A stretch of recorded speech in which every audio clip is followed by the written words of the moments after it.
Hey guys, I'm the Philosopher and welcome to the Console Explosion podcast.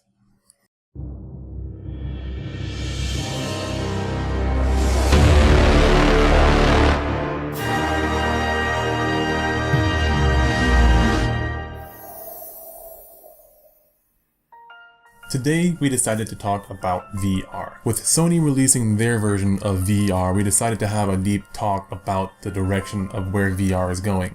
And I had this idea, this question in my head about VR. Where is it going? It led me to thinking about the new console wars. I don't think VR is going anywhere anytime soon. It's growing. We see all these companies really getting into it. It's here to stay. But the question is this the new console wars? And if it is, who's going to win? So we really talk about that. We dig into the direction of VR, where we hope it's going to go and where we think it's going to go. So we have all that and more. So thank you guys so much for tuning in and enjoy the show.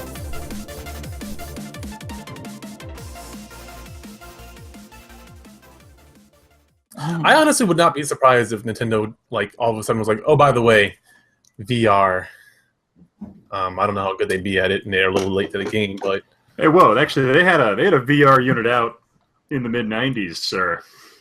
I know, that's what I'm saying. They were too early to the game, apparently. Yeah. And I think I talked about this a little bit somewhere else, but yeah, they jumped the gun a little bit, but the technology's finally here. I feel like now is a perfect opportunity for them to get back into this console war that's potentially taking off right now. Yeah. I feel like it might be too early to say, but honestly, I think that VR might be the new console war, or it might just pewter out and die. But I don't think so. A lot of that it's entirely dependent on the content that people produce for VR. Because I agree. From what I can tell right now, the HTC Vive, at least an attachment. Sorry, my dog apparently has an opinion as well. The HTC Vive currently has an installed user base of somewhere around 100,000 units. So that's not a bad start, considering the unit itself costs about $799. Yeah. Oh my god, my dog she wants to be a part of this, apparently. I've got opinions. Let me have them. But... Oh, damn. Okay, I'm going to mute my mic because he's being nuts. Sorry. Okay. Well, I'm going to go on with what I was saying real quick while he beats up his dog. But yeah, I think that I doubt that this is going to pewter out. I do think it is heavily reliant on whether the content creators support this sort of hardware, which I think they will. Although I will say from the games I saw from Sony, the only two that potentially caught my eye was the Battlefront one, the Star Wars Battlefront, which I don't know the extent of what you can do with that. I don't know. I think it's just a Rogue One sort of pilot thing. I hope they expand on that. And the other one was actually Drive Club, which I think is a phenomenal game to put on a VR game that isn't just a gimmick. A lot of the other games I saw were rail shooters, and rail shooters are cool, but they're kind of a one and done sort of thing. A lot of the VR sports or a lot of the games, like the jam pack sort of game that comes with it or whatever, they're cool. They're cool to have your friends check out to see the potential of the hardware, but they're not a game that stands on their own two legs. They're just a game that kind of stands on the legs of the actual hardware that it's using. Yeah.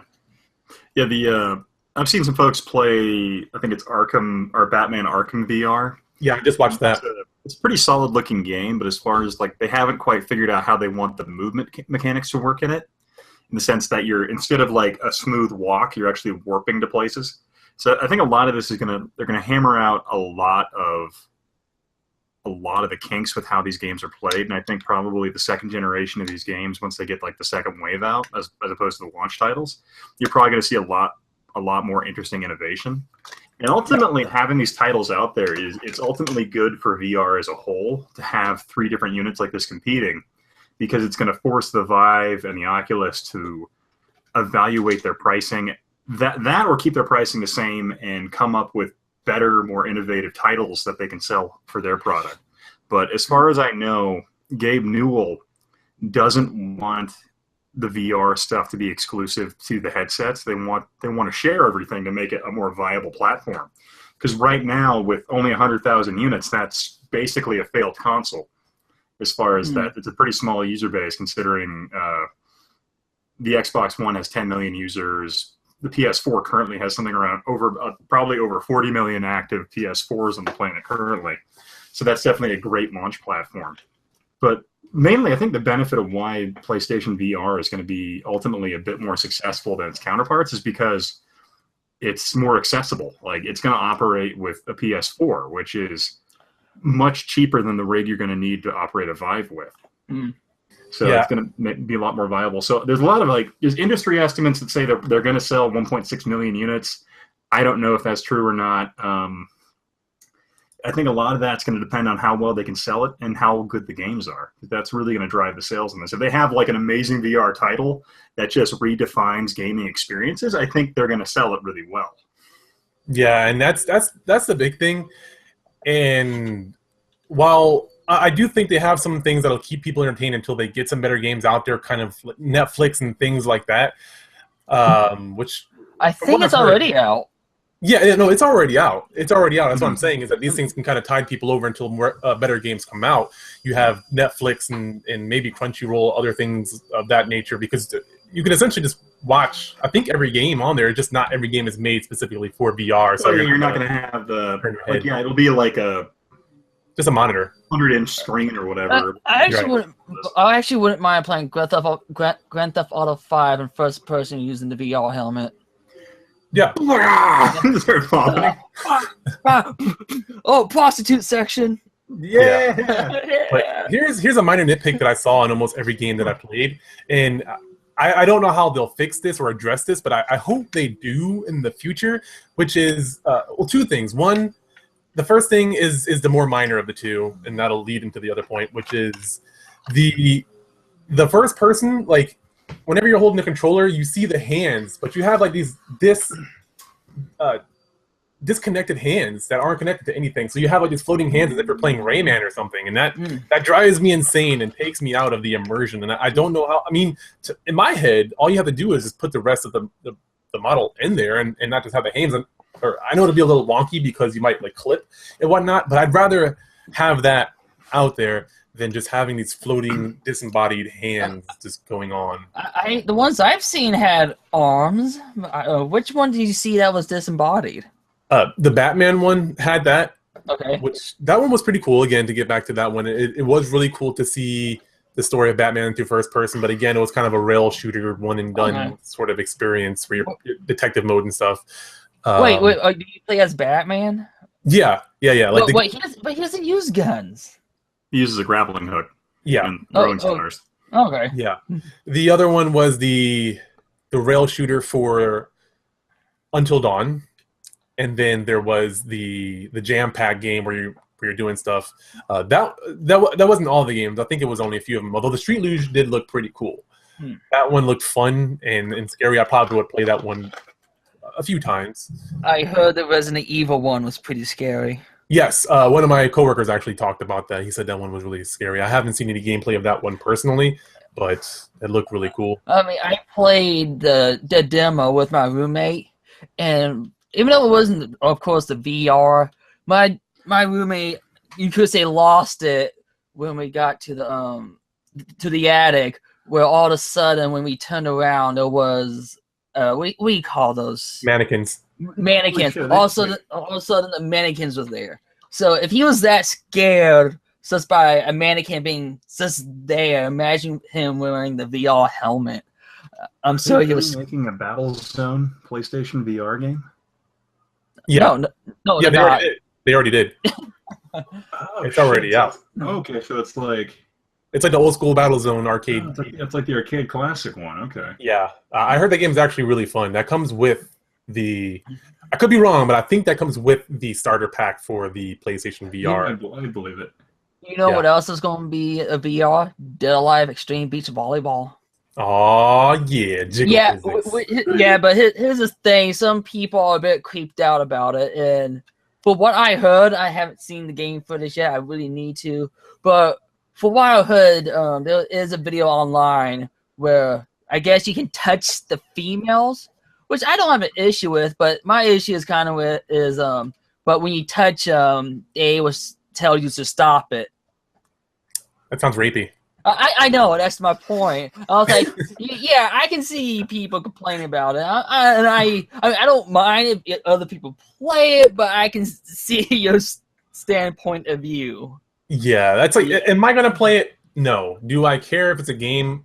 No. Now, if she laughed and giggles, then I'm like, yeah, she's having a good time. But if she say no, stop it, I'm like, yeah, this is not for me. That sounds like a rape simulator if that's the case. So hopefully a game that'll never make it to the United States. That'll probably stay in Japan. I think I know what Ian's thinking of. Rape play. No, I'm just thinking of how just disturbing that whole idea is of having. There is a video game called Rape Play, and but here's the thing: that game was a couple years old before I got some controversy behind it. So that kind of leads me into my other topic that I was going to bring up. This is a bigger critique for me that I think is a necessity for the growth of this for the growth of this hardware in whatever. It doesn't have to be Sony that does this, but somebody needs to go ahead and do this, and that's the controller. I think Sony has a good controller right now. I think having two things that you can do with your hand is awesome. But PlayStation Move. Yeah, I think it's very limited. I've said this before, but they need to essentially bring back the Power Glove. They need to have a glove for a controller. Okay, since we're talking Power Glove, I do own the Power Glove. So let's put it that way. Okay, but here's the thing. If they're going to bring back the Power Glove, there's some things they really need to improve. Yeah, I'm definitely kind of being very broad there. They need to, of course, change the way it's done. I mean, if you think about it, the Power Glove might be more appropriate now. Back then, you had to type in certain codes for certain games, and even the simple ones, like most of the games, it's like code 1. For some odd reason, they were function on for the oddest reason. Well, actually, here's the thing. Here's what you're looking at with. Sorry to interrupt you, Tyler. It's all right. But there probably will be a progressive evolution to Power Glove type controllers once the game market reaches that proper saturation level. But because building a controller with flexible parts that can go on a hand, it's prohibitively expensive. Even the Power Glove was retardedly expensive when it came out, just because the technology required a lot of. You could do it maybe by bringing back some similar tech to it. Not to mention a lot of the VR systems now use Bluetooth and or light sensors on the units to measure distance and things like that. So it might not be too hard, but the fingers and the fact that might make a very expensive device because of. I'm just trying to think of the level of production that would be required in producing it, where. I guess if you went with the same basic design as a Power Glove and you used really cheap switches in the fingers, you might be able to do it, and then cheaped out on Bluetooth stuff, you could probably use light sensors. I think because the PlayStation VR system uses a lot of the light detection stuff to track motion, doesn't it? Mm-hmm. Yeah, so it uses a lot of that, so it wouldn't be too hard to adapt it, but I think literally that's not going to happen until there's a better established base that could utilize the product. But then again, by introducing the finger, a finger glove device, it might make it more approachable to people. But. Yeah, and that's the thing is that while there are some limitations to the hardware, I think we're there. The hardware for the helmet and everything is there. The controller, I feel, is a big part of holding back that immersion, and I don't know exactly how they'll do that per se. But I think, for me, depending on the game, I think it depends on the game, and that's where things get really messy. Because if you're playing a shooter, you kind of want a peripheral, and I know they worked hard on trying to have just hold a stick or just hold something to kind of have you there. But how do you move? How do you obviously you can look around with your head. That's the main thing. But how do you otherwise you'll have to do all these awkward movements, and it limits. You're either limiting your workspace, the area that you can move around in, or you're limiting your hand mobility. Okay, this is what they're going to do. I've seen this up before. They're going to give you this little area, this sphere that allows you to run. Yeah, see, I don't want that. to be honest. I think that's cool. I think that's great. Well, how else are you going to move around? There are certain games. Well, I think that's cool. But when I get home from work, and I do a lot of cycling. So I cycle to work. I cycle back from work. My job is very physical. And then I come home, I work out. The last thing I want to do is to do something else that's super physical. And while maybe one day I'll incorporate my workouts into gaming, that would be awesome to have that, to where I can like have a personal trainer / gaming thing where I'm doing like some crazy parkour type stuff, whatever. But until that day comes to where it's feasible, till I'm not going to break my damn ankle and have fun doing it, I don't want to have that physical activity. Well, they currently have those pads you can run on that basically it's just like a half dome dish, and you have shoes that have like either ball bearings in the bottom or they're just smooth surface shoes. Yeah, that's what I was thinking of. You have a harness and you just kind of like lean in the direction and you can start moving into it, which is, I would love to have one of those if they weren't prohibitively expensive. Yeah, just because I don't mind running at all. Well, I run basics all day, so. See, I have an office job, so half of my day I have a standing desk, but still I don't move that much. No, you don't sit down at your job? No, I can if I want to, but I choose not to because it's a very inactive job. Like the only time I really have like a really busy job is when I'm like doing like guard drill stuff on weekends. But yeah. You can't be that busy if you keep messaging Antonio about stuff. Oh, my guard weekends? Oh, that's what you do? Okay, Ian, we need you to stand here and make sure you pay attention anyone that goes past you. Okay. Well, no. You pull out your phone. Oh, God. It's really not what it is. You just like doing administrative paperwork and stuff like that. Okay. Yeah. It's not like we're doing drill shit like or doing military maneuvers all the time. There's a lot of administrative things you have to do in the Army. I actually heard something. I don't remember what it was, but apparently there's a guard where, oh gosh, well, I don't know what it says. Oh yeah, there was. I heard there's a place where they ask you to stand guard for, was it 3 days straight by standing there, and they'll give you like a 4-day off. I'm not familiar with this. This might be some challenge some units do to people, but I have no idea. Okay. Usually it's like, if you put someone on guard for 3 days straight, they're going to be pretty useless after about 5 hours. Okay. So it's like, why? I have to look at that. I got to look that thing up, because I heard about these special people who had to stand guard like for 3 days straight, and they'll get like a 4-day off. I have to look that up. I've never heard of that. So, at least not in my Army experience. Okay. But sorry, back up either. I don't have any though, but who knows? No, so I'm going to ask this question because that's kind of the main theme. It could be a fizzle. It could lead to something, but I'm curious to know because everyone is getting into this. You have Facebook, you have Samsung. And I've talked about this in the past. You have the HTC Steam combination. You actually have the HoloLens deal that's coming out too. I haven't seen too much on it. And then you have Sony. This looks to be the start of like the new version of a console war, essentially. Like you have these people debating or fighting for this new version of technology. Like, do you think this is going to be our modern day, our new gen console wars? Well, yeah, definitely. It's gonna be something that is gonna redefine different systems. So it is certainly a peripheral that can definitely. So yeah, in a way, it is going to be like a console war in the sense that they want their peripheral to do the best. A lot like how Betamax versus VHS kind of stuff like that. So they want their proprietary tech to be the ruling champ on that. But then again, like I will put this out there, like the Samsung VR headset thing. That one almost feels like more of a gimmick because it's only a $99 chunk of plastic you can plug your phone into, which. Yeah, you can play some games, watch movies with it, but it seems like ultimately it's pretty limited in what you can do with it.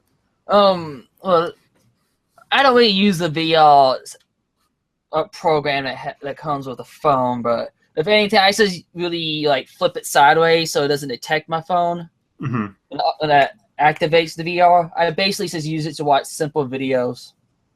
But That's it seems to about be it. like kind of useful. It makes like a gigantic screen with your phone.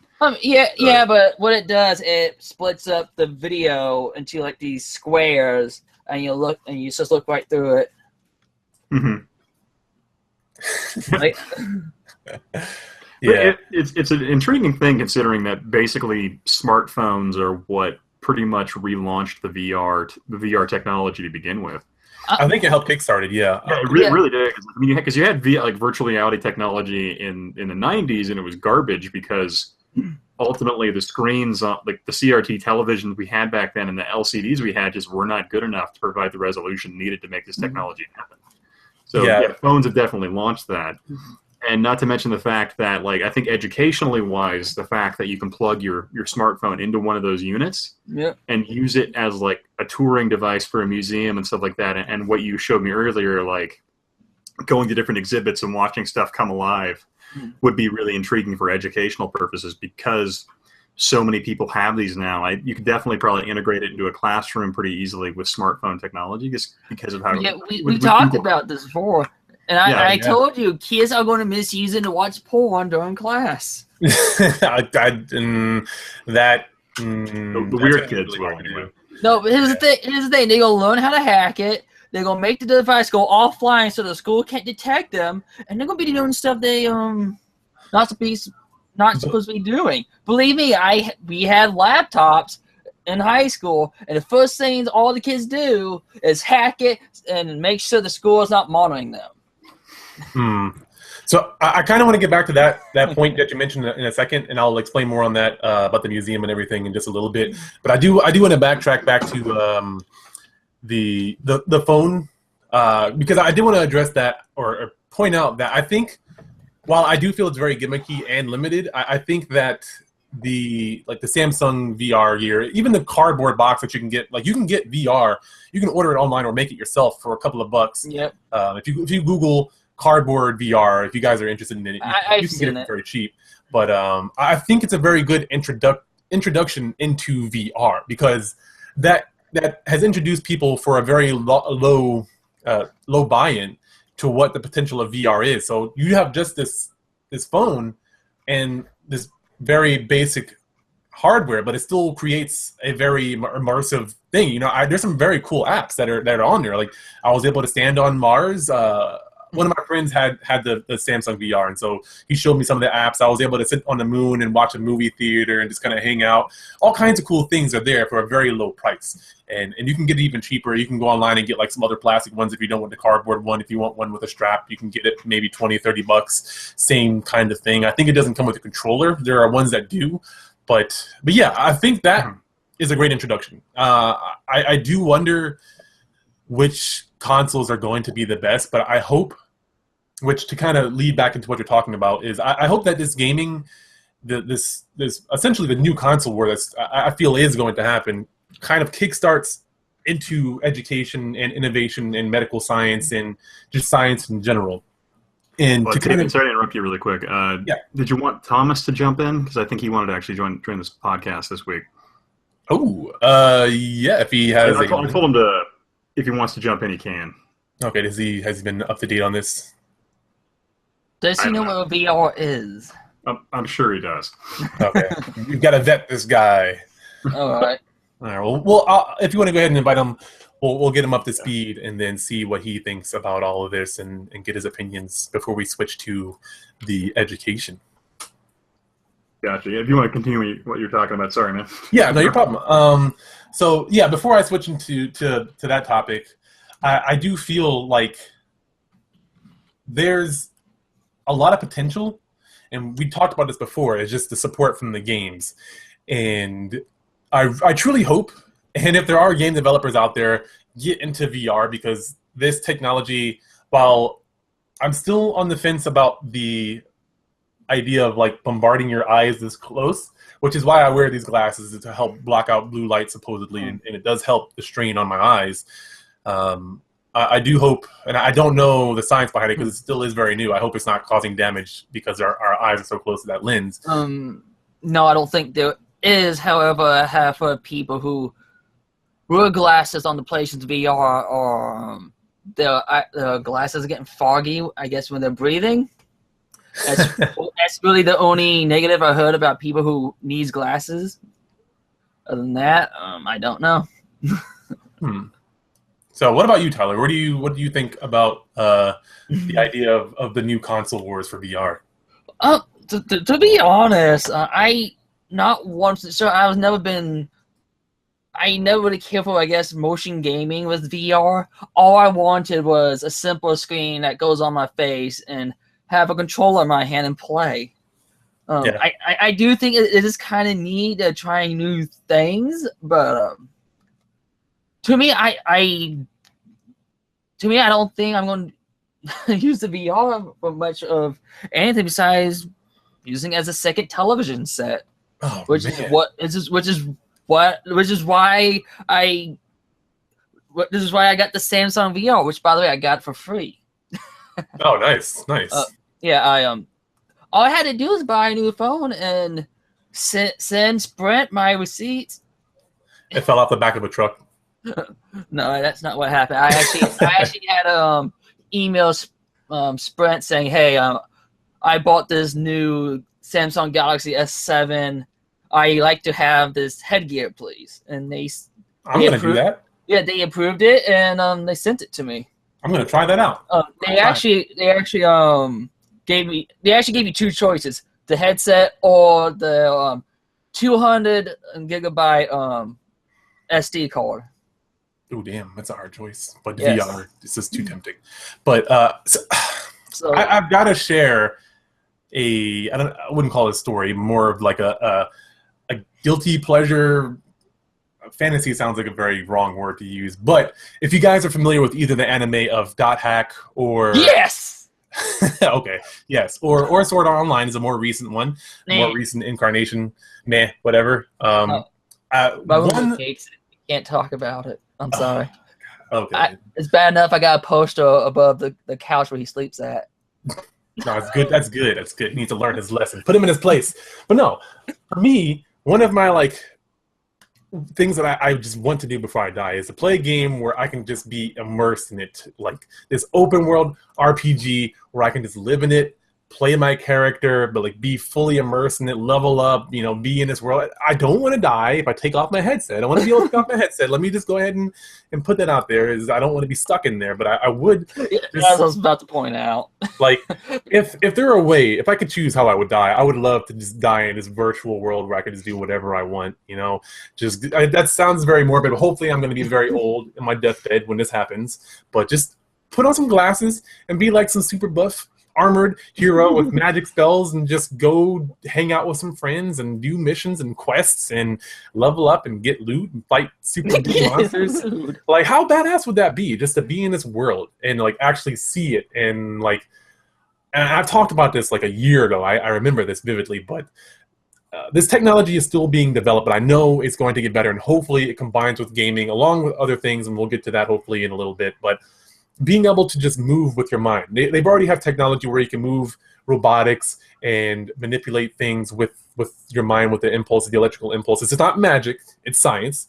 And it's only a matter of time before they connect us with video games where you're able to move the avatar with your mind and you won't need a controller. Now, it takes away the physical aspect, but not necessarily. You can combine the two. Because you already have the motion, but because it's reading the electrical impulses from your body, it's not just using a camera. It's actually doing a brain scan of your mind, which is kind of scary because then you get into Dot Hack, Sword Art Online territory. But Stuck into the game. Right. But that technology is seriously there. It's still very rudimentary, but it is there. And I can't wait for that to happen. And I hope that someone is smart enough to combine. I hope multiple people are smart enough to combine this technology together. Give it another 20 years, we'll have it. I hope it's sooner than that. Technology, Moore's Law. If you don't know that, then I suggest looking it up because I'm not the best person to explain it. But just check it out. Look up Moore's Law because it could be sooner than you think. Technology is always speeding up and advancing, and people are innovating all the time. So, yes, very, very awesome stuff. Basically, the speed of computing doubles every couple of years. Just the rule. Yeah, every 2 years, the I can't think of the word, but it doubles. The technology advances twice as much, or to some number close to twice as much every, give or take, two or so more years. But yeah, what's intriguing about that though is we've reached, currently with computer tech, we haven't had any really major breakthroughs in computing power, at least in the last 5 years. So it's going to take a little bit of time. They're trying to figure out ways around it because we've reached the limit of how small we can make things. So miniaturization isn't necessarily an option as far as boosting computer power. So so instead of doing like a really powerful singular processor, they're doing like multi-core stuff now. But computers are still getting faster. It's just harder because they're reaching that almost atomic level where electrons can jump tracks and stuff like that because of how small these chips are getting. So it's freaking impressive, but we're just waiting on that next big breakthrough that'll ultimately accelerate computer technology beyond what we know currently. Like what I was saying earlier is that computer tech hasn't gotten that much better than it was 8 years ago. Two words that I could be wrong. Quantum physics. Oh yeah, quantum computing, once they figure that out, will be insane because it's basically precognitive computing.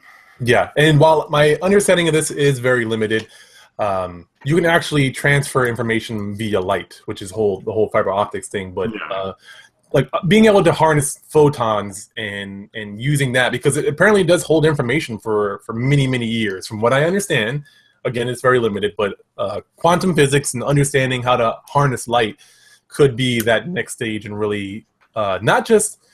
Right now, we're using fiber optics to transfer data and internet. You know, Google's having their whole fiber wire thing. Well, actually, a lot of it has to do with like light transfer, but also other concepts in quantum computing have to do with the fact that there are certain materials that we observe that don't decide what they are until you look at it. Yes. So if you can manipulate what it is once it's observed, you have literally instantaneous processing. Yep. And so it essentially eliminates the whole sending it a signal thing, and as soon as you observe it, it becomes something else. But I'm not a physicist, nor am I qualified to really talk about that. But it's so once they fascinating. figure that out, which I can't imagine they're that far off from figuring it out. But yeah. Yeah. What he's referring to, guys, if you get the time and you like science, I highly recommend you guys looking up a video called, just look up double slit experiment, SLIT. If I can, I'll post a link to a very good explanation to that. There's some very good introductory videos on what quantum physics is and what the double slit experiment is, because it's very awesome. I think not only for gaming, but for just science in general, understanding in general. It's a kind of a game changer when it comes to understanding that, because it's ridiculous. It means that our perception of reality changes depending on what we see. Essentially, certain things, certain matter in this world acts differently. It acts like a wave when you're not looking at it, and it acts like a particle when you are looking at it. So that's crazy. That's some crazy stuff. A little off topic, but so how do I see these things? What do I have to do to see these things? It's more of a matter of looking at the aftermath of it is what they're doing. They're they're shooting it at a screen, and based off of where it lands on that screen, they're realizing that it's either acting like a wave and it's hitting all possible areas when you're not viewing it, but when they tried to basically measure it or watch it, it only showed up on one of those possibilities rather than all of those like a wave. It acted as just a particle. So again, I'm getting like way off topic here, but I love quantum physics. I know nothing about these. It's still very nerdy, so I find it to be kind of relevant. But to get back to science, which is just understanding, it's learning, it's advancement, and this is what I'm going to try to lead back into, which is what he was talking about earlier. Was a video I showed him where essentially there's this museum where they're just using the cardboard ones that I'm talking about, the cardboard VR ones, and they're taking this museum, and it's basically AR VR, AVR, augmented virtual reality. I don't know all the acronyms, but they have a museum, and I can't remember if they actually had the skeleton or if that wasn't even there, but essentially they had like the dinosaur, the long neck one. I can't remember what they changed the name to, but you put on this goggle and you get to see the skeleton, and then the skeleton morphs into a real life dinosaur before your eyes, and you get to see it moving around and interacting with the museum, and that's amazing to see. And that goes into the education, that goes into so many possibilities, because I believe it was you that talked about this before with Assassin's Creed 1 or 2, that you actually use the model of the city at a museum. But imagine being able to walk through an ancient civilization in VR. Like, you're doing a walkthrough and you're actually looking around and seeing all these things with the VR. You're seeing the actual language, but you have its subtitles. You know, imagine Assassin's Creed with all the killing and stuff, and you get to see these reconstructed buildings. You get to see these wars from World War II or like Hiroshima. You actually get to possibly imagine it from the enemy's perspective, and some people might not agree with that, but I think it would be cool to be able to see firsthand from everybody's point of view, and I think VR is a very good conduit to be able to do that. I think there's so many potentials when it comes to education, when it comes to medical science, being able to do these precise movements and have the VR so you don't have any distraction. You get to see just this. Maybe the bomb squad can use this, the military can use this, and while I'm not personally, you know, I don't like violence and stuff like that, but, you know, obviously they're going to use this if it's a very good form of technology, because you get to see this. There's so many possibilities outside of gaming for this technology, and I hope that gaming can be the innovators of this technology, and then it can skyrocket into something better than just playing games. If you want to talk about something the military has already, and what you're talking about is augmented reality. That's what the whole using VR to interact with the world the way it currently is. Kind of like what Pokemon Go does with your camera. That's augmented reality, or like the Nintendo 3DS does. But the military already has kind of augmented reality equipment and systems you can put on. The Idaho National Guard has some pretty impressive units that it's like a big-ass backpack that has a helmet visor you can put over. And what it allows you to do is you can go do squad patrols with it, and it'll actually simulate everyone is linked together, so you all know where each other is, and you all know where the enemy is firing at you from. Mm-hmm. So it allows you to do proper react to contacts. I haven't had a chance to play with it, but I've seen it used a little bit. It's pretty cool shit, but like that computer on your back is pretty heavy. Wow, that but sounds... It's pretty intense stuff. I mean, as far as training purposes and what you can adapt the technology to do with how good cameras are getting and how good screens are getting, it's going to be pretty impressive. Like, the military, of course, will probably pay out the ass for the technology because that's just what they do. But the civilian sector, they'll probably figure out some really great innovative apps you can use with like your phone and then like a thing of Google Cardboard, which is like $10. So they're probably going to come up with a lot of fun stuff for the civilian sector. Probably the Library of Congress will probably have something really cool at some point. But yeah, the technology, as far as what they can do and adapt with it, it's going to be pretty impressive. As far as like, if you go to like, let's say like Hiroshima, like you were saying, they might actually have like an app you like buy when you get there from a tourist board or something like that, install on your phone. You can actually walk around what Hiroshima looked like in 1945 before we dropped the nuke on it. And I would imagine something like that, it'd be pretty impressive and rather moving to see, because they do know, like, have you ever been you've never been to Hiroshima. But if you go to the library, like it's like one of the only buildings that was left standing when the bomb hit. I could be wrong about what the building was, but it's like the only one left, and it's still there as a monument to the destruction of the city. There's actually like shadows of people burned onto the steps. So I can imagine them doing something along the lines of like, you could probably, because they know who the woman was based on records of where this person was going to be at what time of day. So they know that. So I mean, you could probably see the person there and do a lot of really moving, interesting things. But I mean, like what you can adapt the technology to do would be almost limitless. Yeah, I definitely agree, and I can't wait to see all of this. I mean, there's so much potential. There really is. And if there's anybody that watches this that is into VR or into anything else, get into it. You know, learn. There's lots of free resources. There's so many things out there that you can do to either better yourself or better society in some form. So I just kind of had to throw that aside out there to just do it, as Shia would say, or Nike, whoever you want to reference. I don't know. But yeah, the last question I have, and we've already kind of touched on it already, but more so on the hypothetical and then the fantastical, is the two questions are, where do you think VR is going to actually go, and where would you like to see it go? And again, that's kind of what we touched on.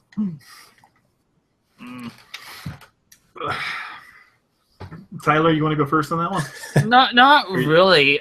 There's not Play much. with the camera. No, I'm not actually touching the camera. I'm touching the game. All I want is VR. I said this before. I just want a second television set that's close to my face. I was never really wanted motion gaming, but I mean that's kind of cool too. It's just I just want to lay there and play.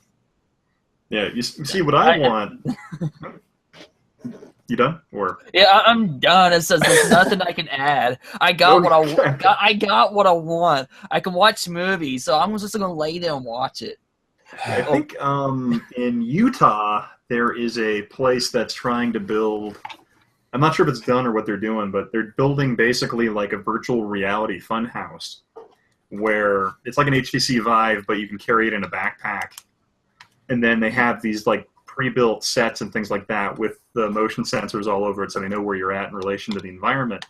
And it's going to be like basically drawing over the environment as you're going through it, with like CG enemies coming at you, all kinds of stuff. So once they can basically make it so you can fully interact and move around an environment almost like a holodeck, I think if VR can get to that level, which I think they're trying to do with that place down in Utah, it'll definitely be a very viable, and I would almost estimate if they do it right and market it correctly, they could probably almost revitalize a certain percentage of the arcade industry with some these like new kind of gaming concepts.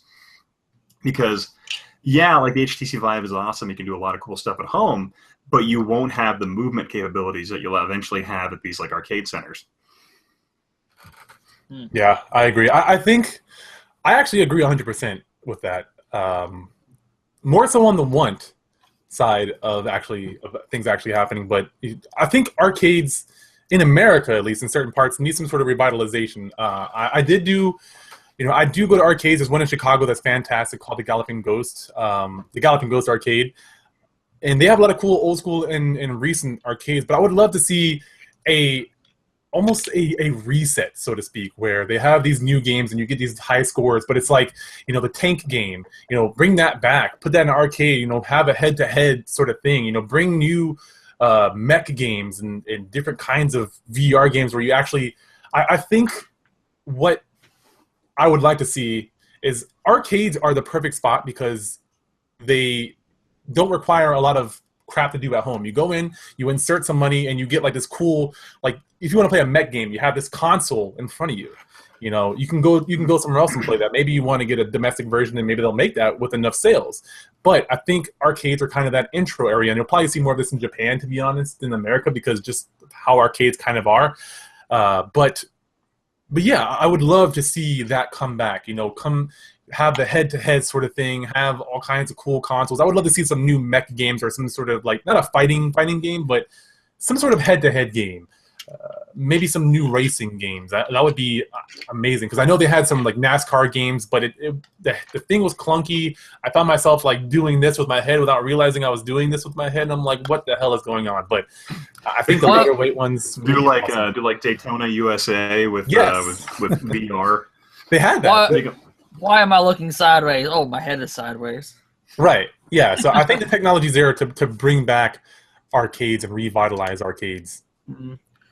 Now, if I think about it, I did went to a bowling alley that had some kind of VR thing a long time ago. Was it the one where it was like a little headset with things you brought down? It was probably like Beachhead 2010 or whatever. Yeah, you brought it down, and I think it was some kind of tank game or something. No, it might have been Heavy Gear. They had one for that for a while. Okay, that might have been what it was. It was something. Yeah. There was a Heavy Gear 2 like VR system that was out for a while that had like an arcade pod. That it was kind of a fun mech game. But I know that was out and about. But I mean, there's been like gimmicky VR technology in the past that was like somewhat immersive because it had that whole like movement pod to it and stuff like that. But I wouldn't say that was like VR in the same concept we're talking about. But I would be absolutely intrigued if like I'm sure you guys have played laser tag, right? Oh, yeah. Definitely. Could you imagine doing like a VR game though that has like basically like M4s, AKs, stuff like that? Like you're shooting at people in the environment and they're exploding in gore and it's like you're dead. And when you get shot at, they shock you.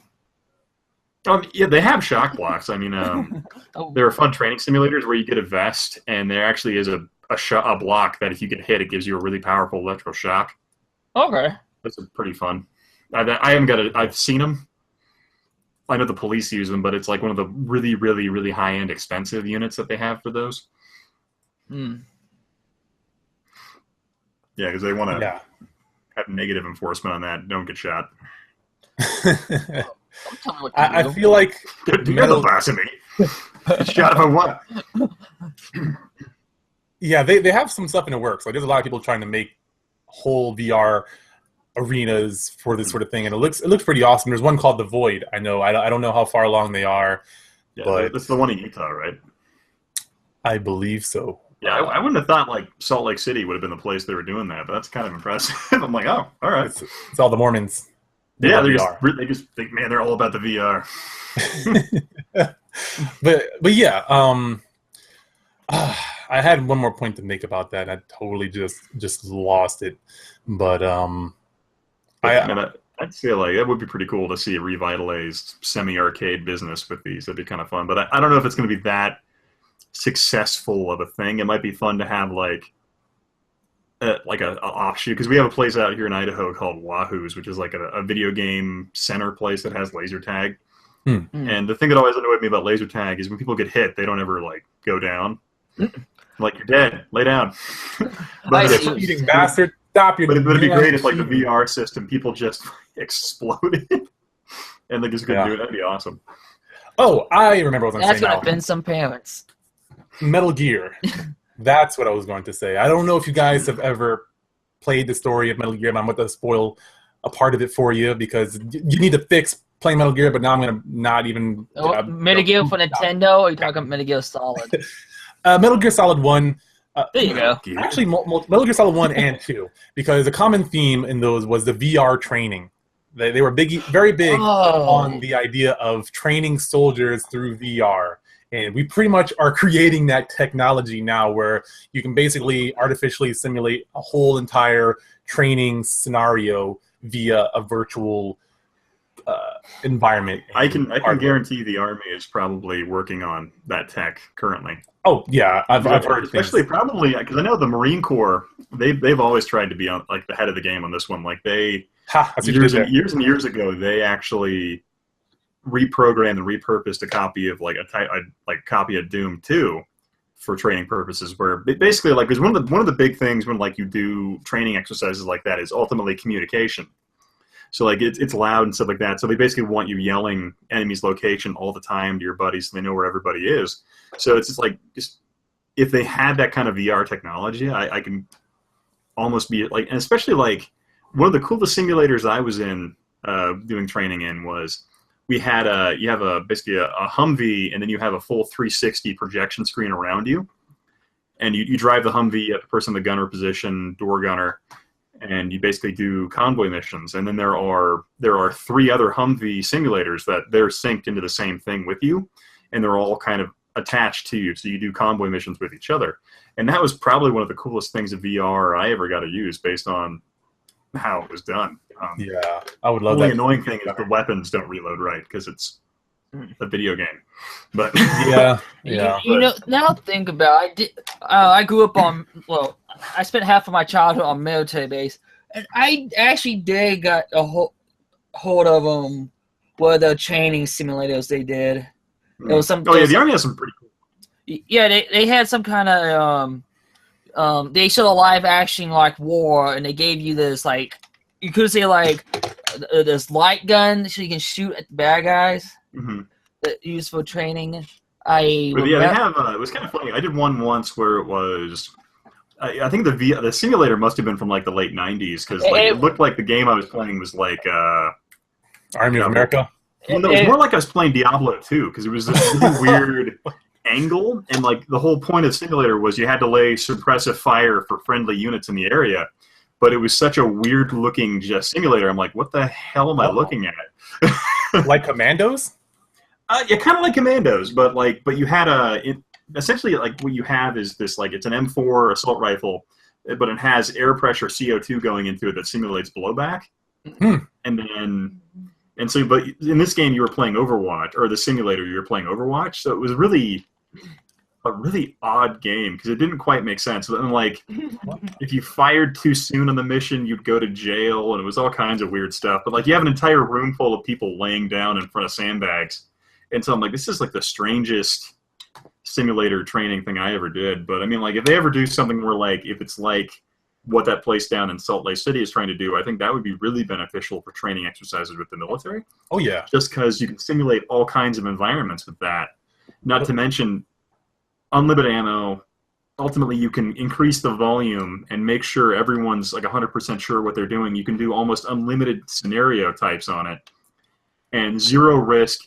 And ultimately, even then, like in the Army as it sits now, we waste I don't know how much money on using blanks and sim artillery rounds and all kinds of equipment that we could save thousands of dollars, millions of dollars a year, yeah, if we just had these VR systems that, yeah, like the initial development cost would be considerably high, but saving on the amount of resources you have to put into a training mission would be ridiculous. Yeah. It would be travel awesome. time, the resources, the setup time.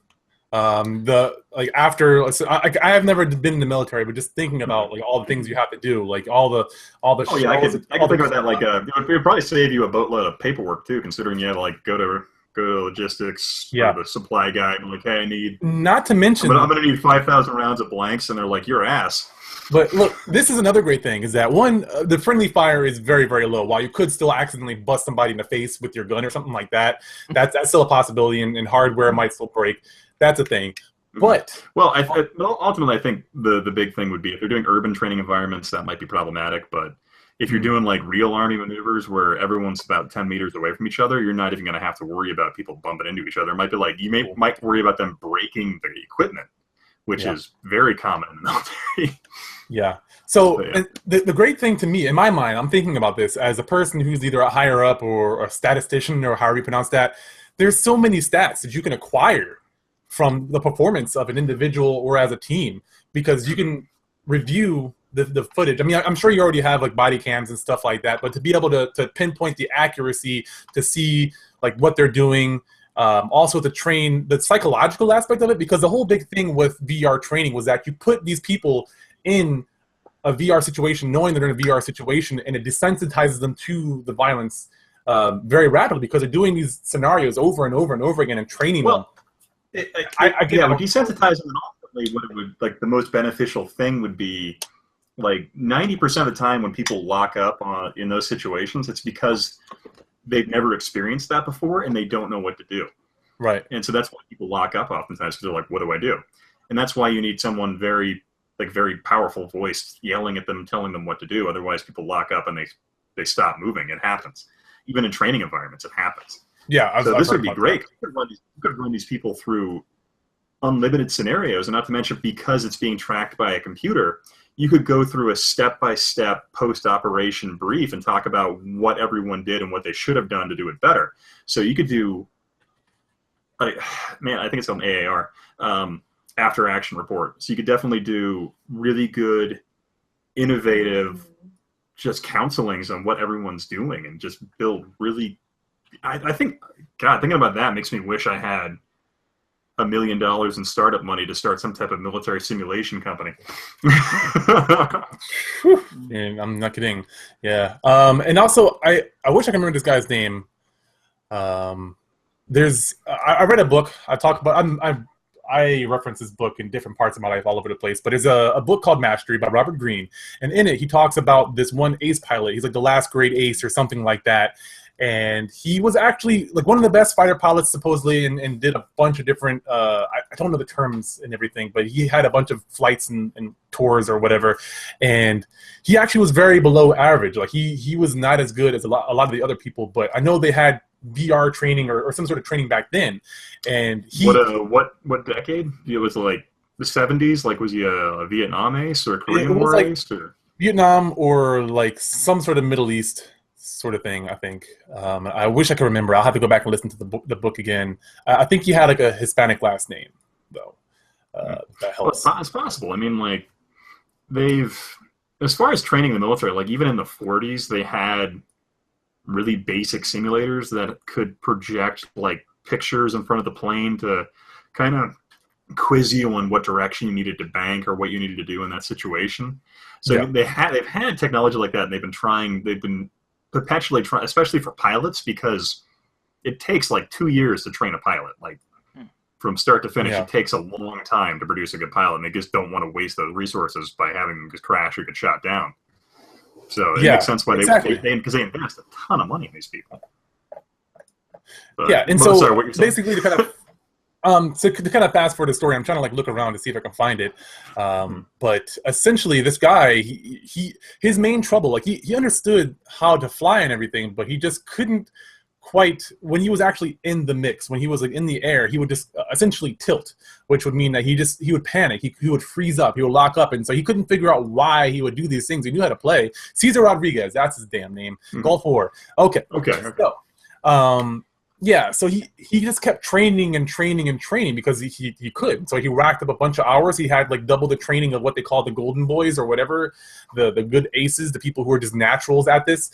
And he wound up beating these not beating, but being more renowned than these people who were considered the golden boys because they relied more on their talent, whereas he relied on his training. And in one story, him and his partner, he basically, because he had done so many different scenarios, there was a point where he was getting attacked by somebody, and he just instinctually jettisoned his excess fuel in order to get more maneuverability and speed, and that wound up saving him. And he couldn't explain as to why he did it when he got debriefed, and it was a lot to do with all this training that he did, and being able to have this technology and have it even better. Again, while I'm not for wars and stuff like that, I think it is beneficial to be able to lower the amount of casualties, at least on our side, until we can get a little bit more peaceful. But I think this is a very powerful tool, and not just in military, but medical. You can practice, you can basically play, if you want Operation, the game Operation, boop, Yes. You can practice that. Somebody can create that very easily. You can create all kinds of walks of life. You can train and get the feel of it, and visualization is super key when it comes to anything in life. When you visualize things, you perform better. This is scientifically proven that you will perform better if you just sit there and visualize it. So actually being able to see it without doing it, it's going to create this connection. You'll be able to visualize it. You'll be able to have a little bit more contextual, the feeling of it. So I'm excited for this technology because there's just so much potential there. And good training saves lives. Yes, one of the exactly. Exactly. So I think that's a good point to end it on, unless anybody else has to add on to it. Nope. All right. So with that said, I will pass it on to Ian and then Tyler. They let them know where they can find you and what you do. Yeah, you can find me at www.historicnerd.com, or you can find me on YouTube, Historic Nerd. If you just search that one word, don't search two, you get someone else entirely different that doesn't even have the same name. But yeah, get that, or you can talk to me directly at Historical Nerd on Twitter.com, or you can find me on the ConsoleXplosion.com. Boom. And Tyler? Yes, you can find me on YouTube, The Video Game Hunter, or Hot Anime 32. Both of those names would take you to the same channel. Or you can follow me on Twitter, which I'm basically posting a bunch of randomness. Maybe anime or whatever I find interesting. Or if you're a furry and want to see me talk about silly things, follow me on Fuzu.com, Video Game Hunter. All right. And I'm The Philosopher. You can find me on Facebook.com/Philosopher, Twitter at The Philosopher, YouTube.com/The Philosopher. Of course, me and all these other guys on the ConsoleExplosion.com. And I believe Ian has a new video out called Calm Down Stalin. Yes, Tyler, I saw that. Check it out. I saw the beginning of it, and I thought it was very interesting, so I can't wait You to only see the whole saw thing. the beginning? You should see the whole thing. I'm going to check it out. I promise. Okay. You guys can check it out with me. And as always, thank you guys so much for watching. And of course, let us know what you think about what we talked about. Where is VR going to go in your opinion? Your opinion is very valid to us, very important. So I want to keep the conversation going. And with that said, thank you guys so much for joining. Blah, blah. And I'll see you in the next one. Bye.